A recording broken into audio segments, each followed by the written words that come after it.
అందరికీ నమస్కారం. మేమైతే దుర్గా బోయేశ్వర క్షేత్రంలో ఉన్నామండి. ఇక్కడ విశిష్టత ఏంటంటే పంచామృత కోనేరులు ఉన్నాయి. ఇక్కడ కనిపిస్తున్నది తేనె కోనేరు.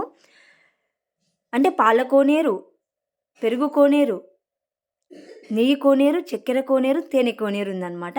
అవి కూడా మీకు చూపిస్తాను. ఇక్కడ ఏంటంటే ఇద్దరు అన్నా చెల్లెలు తెలియకుండా పెళ్లి చేసుకున్నారు. వాళ్ళకి శాప విముక్తి కలిగింది ఈ క్షేత్రంలోనే అనమాట. చాలా చాలా పవర్‌ఫుల్ క్షేత్రం అండి. ఎట్లా అంటే స్వామి భోగాలు తీర్చే భోగేశ్వరుడనమాట. త్రిపురాంబ సమేత అమ్మవారు గూడా చాలా చాలా బావుంటారు. చాలా చాలా పవర్‌ఫుల్ గూడా అనమాట. అంటే చాలామందికి కోరికలు నెరవేరాయని గూడా అంటుంటారు. మేమైతే ఇంగా కోరికలు స్వామితో చెప్పుకోలేదు గాబట్టి మా కోరికలు నెరవేరినాయి అని మాత్రం మేము చెప్పలేము. మాకెందుకంటే దగ్గరలో ఉందనమాట. ఇక్కడ అన్నా చెల్లెలని చెప్పాను కదండీ! మామూలుగా అయితే అన్నా చెల్లెలు శిలలైన ప్రదేశము వేం ఈ బోయేశ్వరం పక్కలే ఉన్న దుర్వేసి గ్రామంలో ఉన్నారనమాట. ఏంటంటే వీళ్ళకి ఇక్కడే శాపవిముక్తి కలిగింది కాబట్టి అని చెప్పేసి వాళ్ళు ఒక చిన్న శిలలుగా ఏర్పాటు చేసుకొని అట్లా పెట్టారనమాట. అక్కడైతే పూజలు చేస్తుంటారు. చూడండి ఇక్కడ చాలా మంది ఇట్లా పూజలు చేస్తుంటారనమాట. చాలా చాలా అండి మేము చిన్నప్పటికన్నా ఇప్పటికి చాలా పూజలు చేస్తున్నారండి. అందరూ పద్ధతిగా అక్కడ ముగ్గులు వేస్తా, ఆ ముగ్గు మీద దీపం పెట్టి, దీపం వెలిగించడం కానీ అవన్నీ చాలా చాలా బాగా చేస్తుంటారు. చూడండి. ఇక్కడ హనుమాన్ టెంపుల్ ఉంది. మీకు 4 కోనేరులు చూపించాలి కదా! మీరు ఫస్ట్ చూసినది కోనేరైతే తేనె కోనేరనమాట. మిగతా 4 కోనేరులు చూపిస్తాను. అవి చూపించిన తర్వాతకి ఈ క్షేత్రం యొక్క చరిత్ర అయితే నేను చెప్తాననమాట. చూడండి ఎలా ఉందో ఎంత పీస్‌ఫుల్‌గా అంటే ఇంకా మనుషులు లేనప్పుడు చాలా చాలా ప్రశాంతంగా పీస్‌ఫుల్‌గా అనిపిస్తుందనమాట.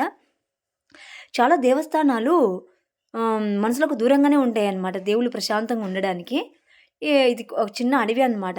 ఏ అడవో అంటారో ఆ అడవిలో ఉంది ఈ దేవస్థానము. ఈ కోనేరొచ్చేసి పెరుగు కోనేరనమాట. చూడండి నీళ్ళు ఎంత స్వచ్ఛంగా ఉన్నాయో అసలు. నీళ్ళు తనంతకు అవే వస్తుంటాయన్నమాట ఇక్కడ. మోటార్ అవేం లేవు.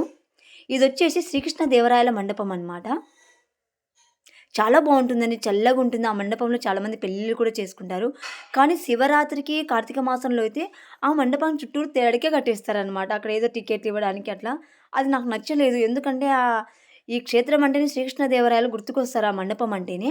మరి ఆ మండపాన్ని అందరూ చూడాలి గదా! మా ఊరంటే దగ్గరుంది కాబట్టి మేమెప్పుడైనా చూస్తాము. చాలా దూరం నుంచి వస్తుంటారు. వాళ్ళు చూడాలి గదా! ఓహ్! శ్రీకృష్ణదేవరాయల మండపం ఇది అని జెప్పేసి తెలాలి. చరిత్ర తెలాలి అంటే అలాంటివి చూస్తేనే గదా మనకు తెలిసేది. మూసేస్తే ఏం తెలుస్తది చెప్పండి? తెలీదు. తెలిస్తేనా అని జెప్పేసి అంటారు. అని జెప్పేసి మేము గూడా ఎప్పుడు చెప్పలేదు. చూడండి అందరైతే పూజలు జేస్తున్నారు. నాకైతే శ్రీకృష్ణదేవరాయల మండపం అంటే చాలా చాలా ఇష్టమనమాట. చిన్నప్పుడైతే ఆ స్తంభాలను పట్టుకొని ఇట్లా ఊగుతూ ఆడుకునేవాళ్ళము. అవన్నీ గుర్తుకొస్తున్నాయి. ఎందుకంటే మా ఊరికి దగ్గరే అనమాట. ప్రతి శివరాత్రికి, కార్తీక మాసానికి మేము ఇక్కడికే వస్తాము. ఈ క్షేత్రం ఎక్కడ ఉందంటే గడివేముల మండలము. ఇప్పుడైతే నంద్యాల జిల్లా, అప్పట్లో అయితే కర్నూలు జిల్లా అనమాట. గడిగరేవుల గ్రామము, తిరుపాడు గ్రామము, కొరటమాది గ్రామము ఈ గ్రామాలకు సంబంధించిన సైడ్ ఉందనమాట. ఇలా అని చెప్పాను కదండీ! ఇది పెరుగు కోనేరని. ఇదైతే పెరుగు కోనేరు. అక్కడ ఒక బాపనయ్య కనిపిస్తున్నారు గదా! అదైతే పాల కోనేరు. ఇక్కడ ఇంకొక కోనేరు కనిపిస్తుంది కదా! అదైతే నెయ్యి కోనేరనమాట. చక్కెర కోనేరు అమ్మవారి దగ్గరుంది. అది తర్వాత అమ్మవారి దగ్గరికెళ్ళేటప్పుడు మీకు చూపిస్తాను. ఇక్కడైతే హనుమాన్ టెంపుల్ అనమాట. ఒకసారి వరదలొచ్చి అంత దేవస్థానం చాలా ఇబ్బంది అయిపోయిందనమాట. అప్పుడు హనుమాన్ టెంపుల్ లేదు. చిన్నగా చెట్టు కింద ఉండే అనమాట. ఆ చెట్టు పోవడం వల్ల ఇక్కడైతే ఇంకా హనుమాన్ గుడైతే కట్టారనమాట. అక్కడ కనిపిస్తుంది కదండీ! అదే అండి. మీకు ఫస్ట్ చూపిచ్చాను గదా! తేనె కోనేరు. అక్కడ అందరూ స్నానాలు ఆచరిస్తారనమాట ఎక్కువ. ఇప్పుడైతే నేను వెళ్తున్నది ఎక్కడికో తెలుసా? చక్కెర కోనేరున్న ప్లేస్‌కైతే వెళ్తున్నాము. ఇక్కడ బిల్వ చెట్టు ఉంది. మీకు చరిత్ర చెప్పేసరికి నాకు ఈ వీడియో సరిపోతుందో లేదో చూడాలి. త్రిపురాంబ సమేత పాలకేశ్వర స్వామి ఆలయం అనమాట. మామూలుగా అయితే ఇక్కడ అమ్మవారి దేవస్థానము మేము చిన్నగున్నప్పుడు చిన్న గుడి అనమాట. ఎంతంటే 5 అడుగులు కూడా లేదు. ఇప్పుడు ఇక్కడ అమ్మవారి టెంపుల్‌నైతే చాలా చాలా బాగా కట్టించారండి. నంద్యాలలో రామకృష్ణ డిగ్రీ కాలేజీ ఉంది. ఆ degree college principal Ramakrishna sir గారైతే ఈ అమ్మవారి గుడినైతే ఇంత బాగా కట్టించి చాలా వైభోగంగా ఉందండి. ఇప్పుడు చూడ్డానికైతే ఆయన కట్టించిన తర్వాతకే అక్కడికి అన్ని సౌకర్యాలు ఆయన్నే చూసుకుంటున్నారు. ఇక్కడ కనిపిస్తుందండి. చక్కెర కోనేరైతే ఇప్పుడు కనిపిస్తుంది మీకి. చూడండి నడుచుకుంటూ వచ్చేసరికి నాకు అలసట అనిపించి కూర్చున్నాను. అమ్మవారి దేవస్థానం అండి చాలా బాగుంది. అమ్మవారి వెనకాల కూడా నీళ్ళొస్తుంటాయి వాటర్ ఫాల్స్ లాగా. అదైతే నేను తీయలేదు వీడియో తీయలేదు. తర్వాత ఇంకొక రోజు వెళ్ళి మీకు నీట్‌గా చూపిస్తాము. ఇదే అండి చక్కెర కోనేరు. ఇలా ఉంటుందండి దుర్గా బోయేశ్వర క్షేత్రంలో పంచామృత కోనేరులు అంటారు. చాలా చాలా పవిత్రమైన క్షేత్రం అనమాట. ఇప్పుడు చాలా చాలా డెవలప్ అయింది. మేము చిన్నగున్నప్పుడు ఇలా లేదనమాట. చాలా అంటే ఇంత డెవలప్‌గా అయితే లేదనమాట. ఇప్పుడైతే చాలా చాలా డెవలప్ అయింది. చాలామంది కూడా వస్తున్నారు. అప్పట్లో ఇక్కడ హ్మ్, అన్న సత్రాలు అవేం లేవనమాట. ఇప్పుడైతే అన్నం సత్రాలు చాలా ఉన్నాయి. కొన్ని కొన్ని హోటల్స్ అలా గూడా ఉన్నాయన్నమాట. వచ్చిన వాళ్ళు తినడానికి. అట్లా చూడండి ఎంత బావుందో అక్కడ కొబ్బరి చెట్లేశారు. అమ్మవారి ఎదురుగుండా ఉన్న ధ్వజస్తంభము. చాలా చాలా బావుంటుందండి. గుడి అయితే చాలా చాలా డెవలప్ అయింది. చాలా అందంగా ఉంది. చాలా వైభోగంగా ఉంది. శోభాయమానంగా ఉందనమాట చూడ్డానికి. చూడండి కోనేరు అంటే ఇక్కడైతే ఎవరు స్నానాలు చేయరండి. ఎంతసేపున్నా ఇట్లా తీసుకొని నెత్తి మీద చల్లుకోవడమే. తేనె కోనేరులో మాత్రమే స్నానాలు చేస్తారు. చూడండి ఎంత బావుందో. ఇప్పుడైతే మీకు ఈ క్షేత్రం యొక్క చరిత్ర అయితే చెప్తాననమాట.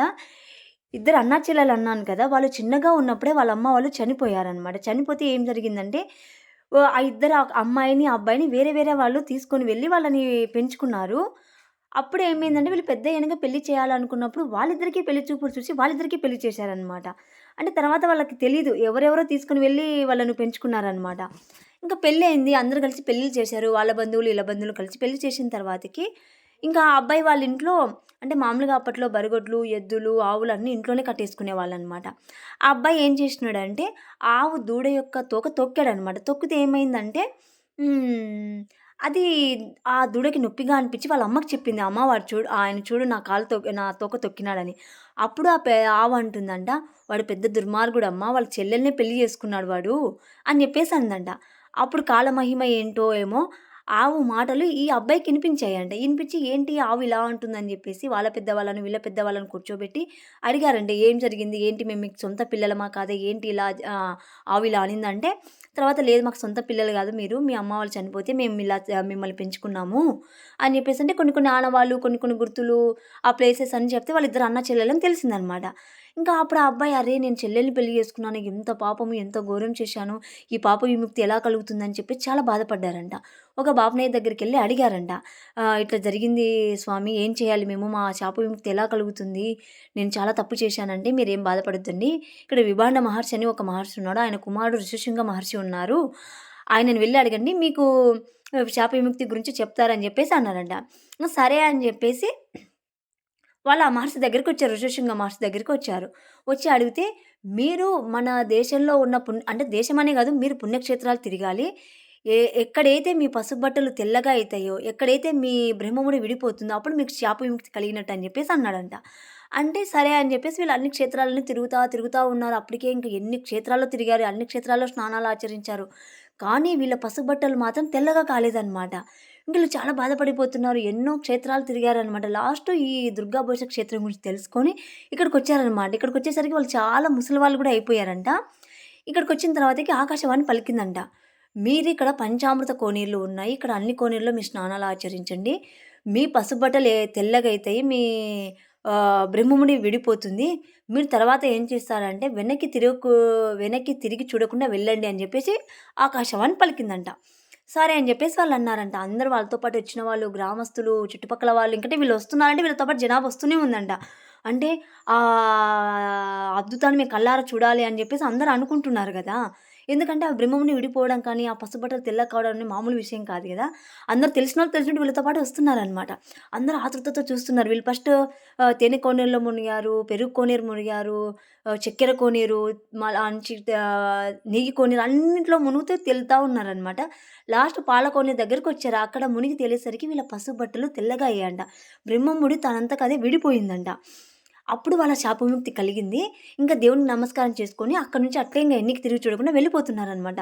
వీళ్ళ వెనకాల వీళ్ళకి సంబంధించిన బంధువులు, చుట్టాలు, గ్రామస్తులు, తెలిసిన వాళ్ళు తెలిసినట్టు వీళ్ళతో పాటు వస్తున్నారు గదా! వాళ్ళందరూ వస్తున్నారంట. వస్తా, వస్తా ఉంటే తర్వాత కొంతమంది దుర్గా భవిష్యక్షేత్రం దాటిన తర్వాతకి వీళ్ళకి కొంతమంది ఉంటారు గదండీ! అరే! వెనక్కి తిరిగి చూస్తే ఏమైతుంది అని జెప్పేసి వెనక్కి తిరిగి చూషినారంట. ఇంకా వెనక్కి తిరిగి చూస్తుంటే వాళ్ళు శిలలా అయిపోతున్నారంట. అట్లా చాలా శిలలున్నాయండి. మీకు అవి గూడా చూపిస్తాను తర్వాతకి. ఈ వీడియోలో అయితే లేవన్నమాట. సెపరేట్‌గా వెళ్లి చూపిస్తాను. అట్లా కొంతమంది వెనక్కి తిరిగి చూస్తా, చూస్తా పోతా ఉన్నారంట. పోతా ఉంటే చాలామంది వెనక్కి తిరిగి చూస్తే శిలలయిపోతున్నారంట. ఇంక ఎనకాల ఆ శబ్దం చాలా తగ్గిందనమాట. ఇప్పుడు మనం చాలామంది ఉన్నప్పుడు ఆ మాటలు, ఆ శబ్దం ఎలా ఉంటుంది, తక్కువ ఉన్నప్పుడు ఎలా ఉంటుంది. అలా వీళ్ళు ఈ ఇద్దరు అన్నా చెల్లెలు దుర్వేసి గ్రామం ఉందనమాట. అక్కడికెళ్ళేసరికి ఎనకాల ఏం శబ్దం వినిపించట్లేదంట ఎక్కువ. అరే! మా వెనకాల చాలామంది రావాలి కదా! ఎవరు రాలేదు. అసలు ఏమైపోయారు వీళ్ళు ఉన్నారా లేదా అని చెప్పేసి వీళ్ళు వెనక్కి తిరిగి చూశారంట. చూసేసరికి ఏమైంది ఇంకా వాళ్ళక్కడ శిలలయిపోయినారు. ఇద్దరు అన్న చెల్లెలు ఆ ఊర్లో శిలలయిపోయారనమాట. అది గూడా మీకు తర్వాత వీడియో చూపిస్తానండి. ఇప్పుడైతే లేదిక్కడ. వాళ్ళిద్దరు అన్నా చెల్లెలకి ఆ గ్రామస్తులు పూజలు చేస్తారు. ఒడిబియ్యాలు పోసుకున్నప్పుడు, పెళ్ళిళ్ళప్పుడు టెంకాయలు కొట్టడం అవన్నీ చేస్తున్నారనమాట. ఇట్లా ఇంగ ముందుకెళ్ళేవాళ్ళు ఏంటి ఎవరు రాలేదని చెప్పేసి వీళ్ళు ముందుకెళ్ళిన వాళ్ళు వెనక్కి చూసారనమాట. అట్లా దుర్వేసి గ్రామంలో చాలా శిలలున్నాయన్నమాట ఇలాంటివి. ఆ నుంచి పోలూరు గ్రామం వరకు ఉన్నాయంట. మీకు అవన్నీ తర్వాత వీడియోలో చూపిస్తానండి. ఇదండి ఈ దుర్గా భోగేశ్వర క్షేత్రం యొక్క వైశిష్ట్యము, చరిత్ర అనమాట. ఎంత పవిత్రమైనదండి. ఒక మనిషి యొక్క పసుపు బట్టలు తెల్లగా కావడం ఏంటి, బ్రహ్మముడి విడిపోవడం ఏంటి, అది అండి మన దేశ చరిత్ర అంటే ఇలా ఉంటుందనమాట. ఇక్కడొచ్చేస్తే హనుమాన్ టెంపుల్ అండి. ఇక్కడైతే ఇక్కడ వీళ్ళు కొంతమంది ఉన్నారు. ప్రతి శివరాత్రికి, ప్రతి కార్తీక మాసంలో వస్తారు. స్వామికి పూలదండ ఏస్తారు. డబ్బులతో పూలదండ ఏస్తారు. మామిడాకులు కట్టడం కానీ, అక్కడ స్వామి గడపను అలంకరించడము, నైవేద్యాలు అవన్నీ చాలా చాలా బాగా పెడతారనమాట వాళ్ళు. నాకు వాళ్ళ భక్తి అంటే చాలా ఇష్టమనమాట. అదండి. ఇక్కడైతే ఏమైందంటే కార్తీక మాసంలో అమావాస్య రోజనమాట. ఎవ్వరు మామూలుగా అయితే అమావాస్య రోజు చాలా తక్కువుంటారు. కానీ ఎక్కువున్నారనమాట. అక్కడ అన్నదానం చేసే చోటు ఎక్కువ మంది రారు కదా! అని జెప్పేసి తక్కువనే చేసినట్టున్నారు. అయిపోయింది చాలామంది ఆకలికి అలమటించారనమాట. ఏంటంటే అక్కడ నిత్యాన్నదానం జరుగుతుంది అని జెప్పేసి ఉంది. చాలామంది అన్నదానం జరుగుతుంది గదా! అక్కడ తినొచ్చు అన్నట్టు అనుకున్నారు. కానీ వచ్చేసరికి చాలామందికి లేదనమాట పాపం. ఇక్కడైతే చెప్పాను కదండీ!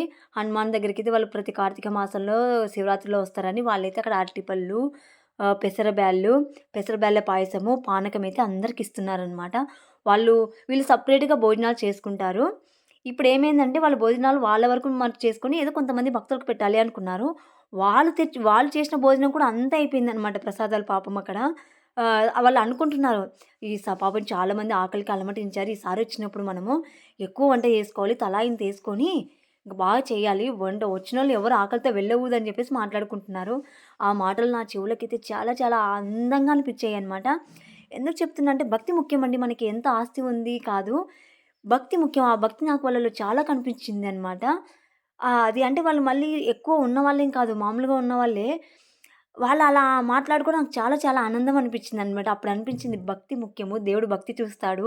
మనకెంత ఆస్తుంది, మనం ఎంత అందంగా ఉన్నాం, మనకెన్ని డబ్బులున్నాయి ముఖ్యం కాదు. మనకెంత భక్తి ఉంది అనేదే ముఖ్యమనమాట. చూడండి ఇలా పానకాలైతే వాళ్ళందరూ పంచుతున్నారు.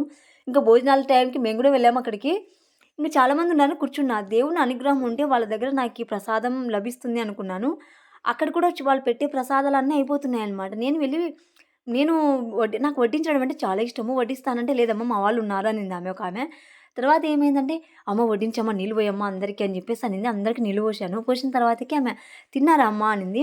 మేము తినలేదు అంటే, తినండి తినండి అంట. లేదు మా ఊరు పక్కలే ఉంది మేము తింటాంలెండి ఎవరికైనా వేరే వాళ్ళకి పెట్టండి అని చెప్పేసి అన్నాము. లేదు మీరు వడ్డించారు మీరు తినాల్సిందే అని చెప్పేసి మాకు ఈ విస్తరాకు వేసి, ఆ అరిటాకేసి మాకైతే ప్రసాదం పెట్టారనమాట. చాలా ఆనందంగా